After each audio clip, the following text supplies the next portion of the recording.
1998 या 2005 कह लीजिए, वहाँ तक कि हम लोग ये देखे हुए। बहुत ही अच्छा चीज़ मैं दिखाऊंगा, जो चीज़ पहले इसी में गाना सुना जाता था और आज के डेट ये चेंज हो गया है कि डीजे आ गए हैं, बॉक्स आ गए हैं।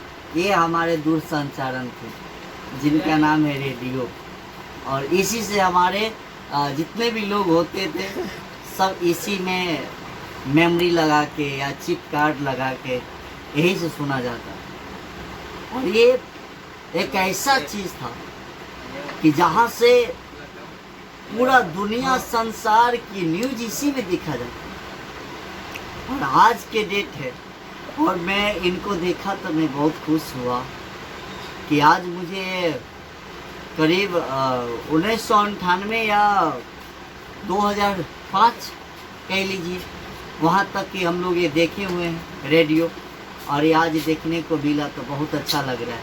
देख लीजिए आप लोग भी। और ये दुनिया आज ख़त्म हो चुका है। आज के जनरेशन के लिए, आज के लोगों के लिए ये सब नहीं मिल रहा। मैं सोचा कि अपने वीडियो के माध्यम से, अपने चैनल के माध्यम से आप लोग को तक पहुँचा दूँ कि ताकि आप लोग ये रेडियो देख सकें। और यही दूरसंचारण था जहाँ से आप सबको इंटरटेनमेंट मिलता। और ये दुनिया तो ख़त्म हो गया।